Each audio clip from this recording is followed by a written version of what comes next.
네, 여러분, 안녕하세요. 이 시간에는 9주차 시작하도록 하겠습니다.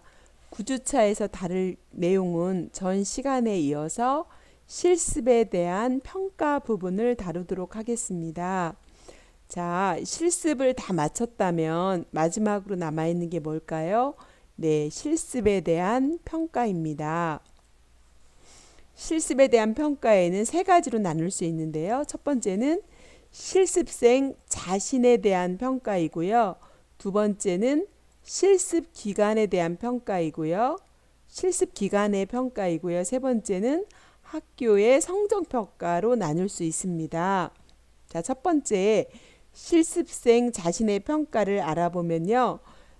실습생이 실습 목표를 달성을 하기 원했던 목표가 있는데 그 목표를 50% 달성했는지 80% 달성했는지 또는 100% 달성했는지 그 목표를 달성 정도에 대한 평가를 해야 됩니다.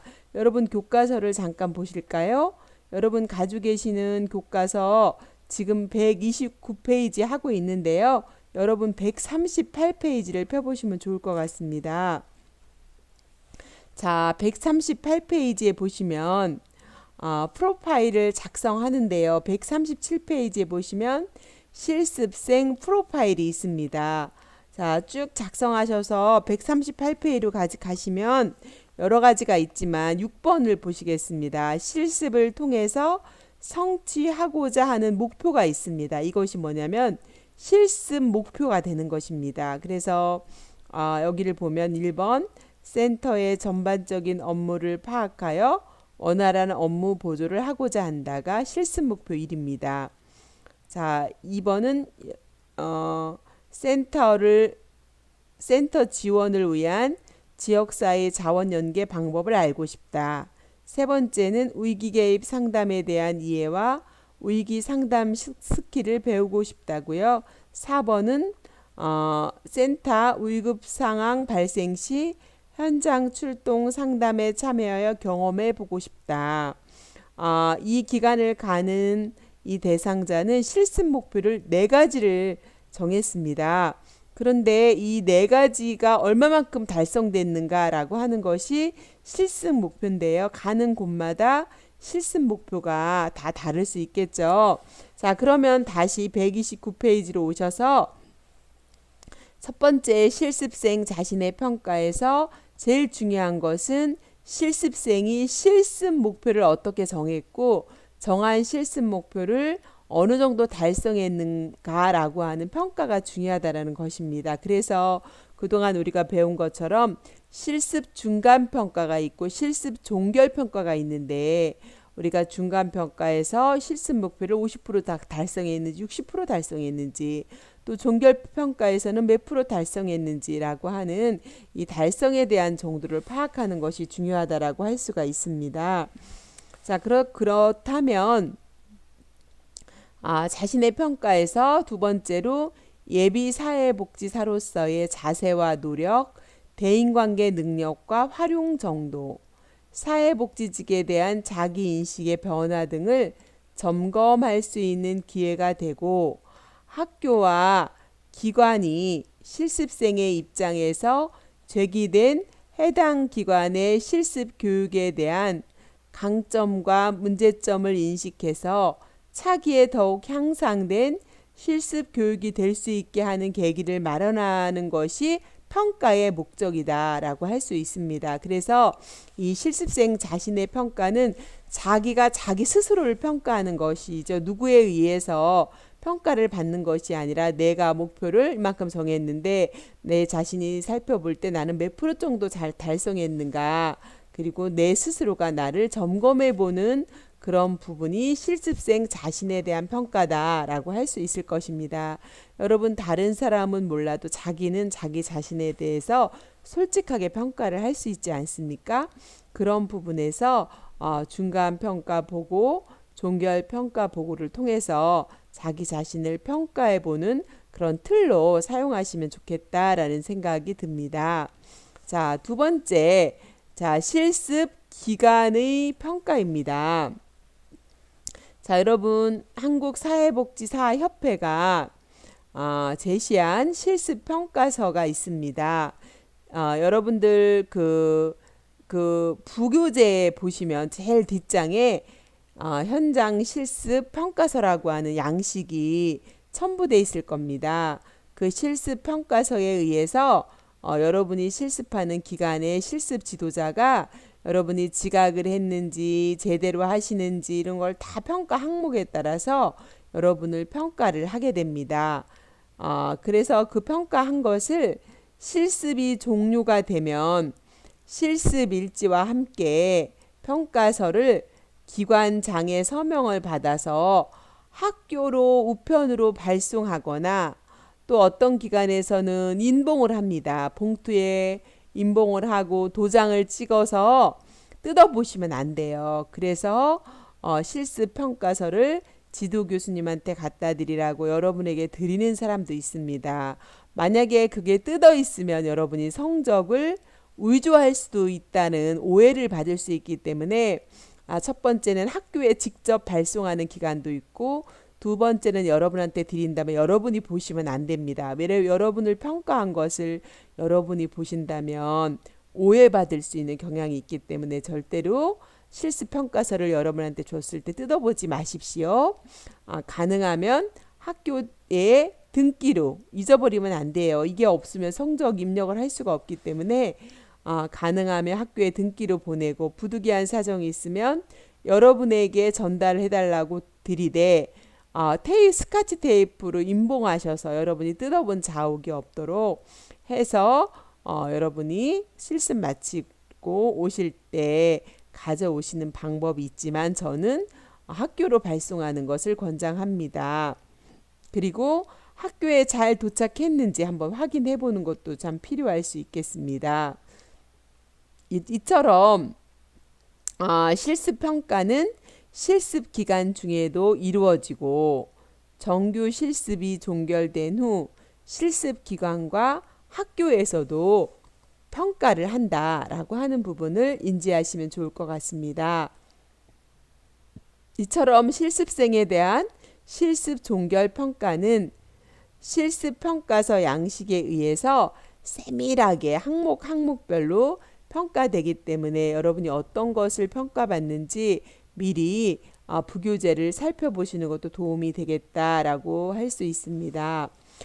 이런 것은 실습생이 실습의 전 과정을 잘 수행했는지 객관적인 기준을 통해 점검하고 평가하는 과정이기 때문에 실습생이 자기 위치에서 요구되는 것을 어느 정도 성취했는가에 대해서 신뢰성과 타당성을 가지고 측정하는 체계적인 절차를 적용하는 과정이 결국은 평가다라고 하는 것을 인지하시면 될 것 같습니다. 이처럼 실습 기간의 평가는 평가를 할 때 주로 이제 종결 평가를 하겠죠. 여러분이 실습을 종결하기 한 일주일 전에 하든가 아니면 하루 전에 기간의 특성에 따라서 조금씩 다르게 평가를 하게 됩니다. 이런 실습 평가 보고서는 종결 평가회 약 일주일 전에 작성해서 제출해야 지도자가 검토해 본 후 평가회의에서 구체적인 피드백을 줄 수가 있습니다.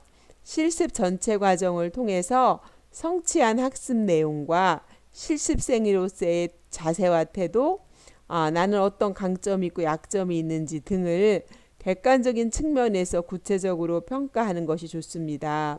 그래서 실습 지도자와 동료 실습생, 직원들의 피드백을 받으면 훨씬 더 성장할 수가 있기 때문에 여러분 평가받는 것을 두려워하지 마시고 또 긍정적인 평가만 받으려고 하는 것이 아니라 때로는 부정적인 피드백을 통해서 더 많이 성장할 수 있습니다. 그런데 참 힘든 거죠. 부정적인 피드백을 받을 때는 감정의 동요가 생길 수도 있기 때문에 네, 알겠습니다. 그런 부분이 저도 더 노력하겠습니다 하면서 여러분이 겸손한 자세로 부정적인 피드백을 해줄 때도 잘 수용하는 태도가 필요하다고 생각합니다. 이처럼 실습생이 긍정적, 부정적 피드백을 활용하여서 강점은 더 강화시키고 약점은 보완하는 노력을 한다면 사회복지 전문직의 역량을 향상할 수 있는 좋은 계기가 될 수 있다고 생각합니다. 뭐 교과서에서도 이야기하지만 실습생이 또 기관 또는 실습 내용에 대해 평가할 경우 공손하고 긍정적인 자세로 임하는 것이 중요하다라고 하는 것을 다시 한번 말씀을 드렸습니다. 그때 막 내 얼굴이 울그락불그락 한다든가 감정의 동요가 일어난다면 겸손한 자세가 아닐 수 있기 때문에 실습생일 때는 지적을 받는 게 창피한 건 아니지만 사회복지사 자격을 취득하고 나서 지적을 받는다면 부끄러운 일이 될 수 있을 것입니다.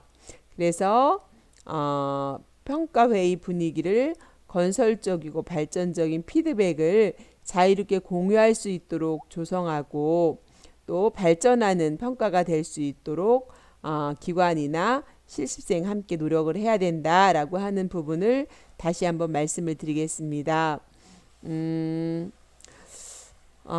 그래서 보편적으로 평가를 할 때 기관마다 차이는 있지만 어떤 기관에서는 행정적인 자료와 또 보고서 같은 문서를 만들어서 평가를 하기도 하고 또 어떤 기관은 그렇지 않는 기관이 있을 수가 있는데 그것은 기관의 특성이기 때문에 우리가 이래라 저래라 할 수는 없습니다. 일단은 실습 기관으로 정해졌기 때문에 기관의 특성에 따라서 평가회를 참여해야 된다라고 할 수가 있습니다. 그리고 선생님들이 평가회를 하신 그날은 실습일지에 내가 평가회를 통해서 무엇을 받았고 어떤 평가를 받았는지 이런 내용들을 일지에 그대로 쓰시면 됩니다.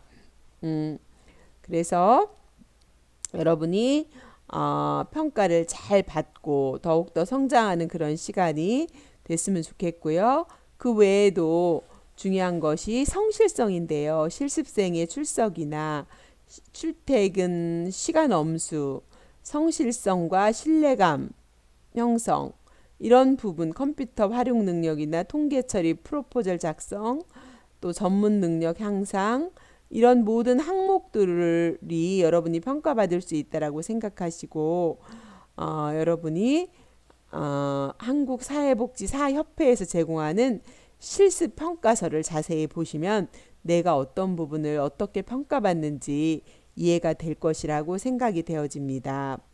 이처럼 실습 기간에서는 실습생과 실습에 대한 최종 평가 외에도 실습 종합 평가의 시간을 갖기도 하고 모든 직원과 실습생들이 모여서 실습 지도자들의 실습 과정에 대한 보고와 평가 그리고 실습생의 기간에 대한 재원을 논의하고 이를 통해서 발전적인 기회를 모색하는 그런 평가를 합니다. 어떤 기관에서는 종합평가회와 수료증도 만들어주면서 수료식을 하기도 합니다.